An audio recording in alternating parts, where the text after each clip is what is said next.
उत्तराखंड के उधम सिंह नगर जिले के खटीमा से एक दिल दहला देने वाली खबर सामने आ रही है, जहां पर एक फौजी की बुजुर्ग मां का शव घर के अंदर से बरामद होने के बाद पूरे क्षेत्र में सनसनी फैल गई। अभी तक मिली जानकारी के अनुसार उधम सिंह नगर जिले के खटीमा सितारगंज रोड स्थित देवभूमि धर्मशाला कॉलोनी के निवासी और मूल रूप से पिथौरागढ़ जिले के अडाली गांव निवासी 65 वर्षीय जानकी चंद घर पर अकेले रहती थी, जबकि 2 मंजिला मकान में नीचे के हिस्से में एक किराएदार रहता है।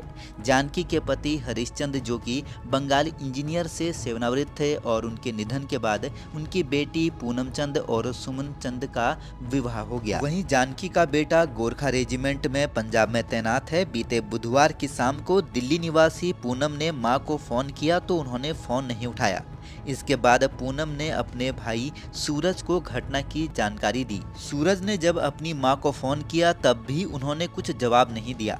इसके बाद कुछ परिजन और स्थानीय लोग उनके घर पहुंचे, जहां पर उन्होंने जानकी को कई आवाजें लगाई, लेकिन भीतर से कोई आवाज नहीं आई। उन्होंने सूरज को वीडियो कॉल किया और घर का ताला तोड़ा। जैसे ही दोनों घर के अंदर घुसे तो उनके होश उड़ गए, क्योंकि जानकी चंद जमीन पर अचेत अवस्था में पड़ी हुई थी। इतना ही नहीं बल्कि फर्श पर खून भी फैला हुआ था, जबकि हाथ और चेहरा नीला पड़ा हुआ था। इसके साथ ही माथे पर भी चोट के निशान थे। घटना की सूचना मिलते ही पुलिस प्रशासन की टीम मौके पर पहुंची और उन्होंने महिला के शव का पोस्टमार्टम कराने के बाद महिला के परिजनों को शव सौंप दिया। सबसे चौंकाने वाली बात तो यह है कि जानकी देवी की हत्या करने के बाद आरोपी घर को ताला लगाकर चाबी अपने साथ ले गया।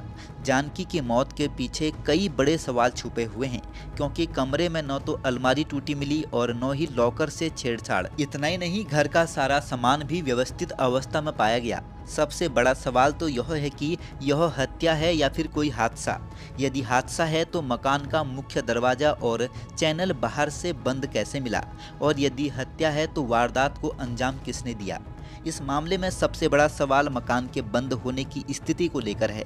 मुख्य दरवाजे पर बाहर से कुंडा लगा था और चैनल गेट पर भी बाहर से ताला जड़ा मिला। यदि जानकी चंद घर पर अकेले थी और अंदर उसकी लाश पड़ी थी, तो दरवाजे और चैनल को बाहर से किसने बंद किया?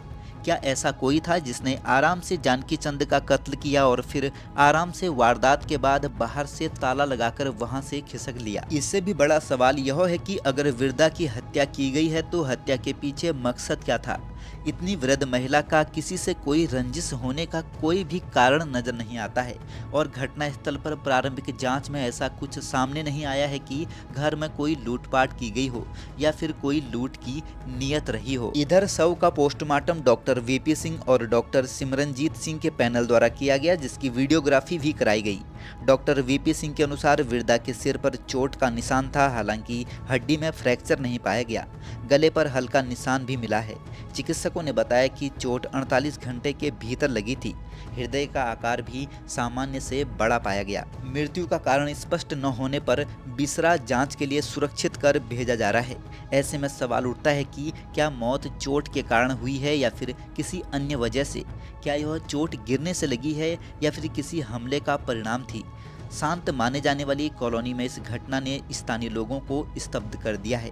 अब सबकी निगाहें पुलिस जांच और पोस्टमार्टम रिपोर्ट के अंतिम निष्कर्ष पर टिकी हैं कि आखिर जानकी चंद की मौत के पीछे सच क्या है। पुलिस प्रशासन का कहना है कि यह मामला हत्या का लग रहा है, जिसके लिए पुलिस की टीम हर एंगल से जांच कर रही है। बने रहिए पहाड़ से मैदान की हर खबर के लिए देवभूमि दर्शन के साथ।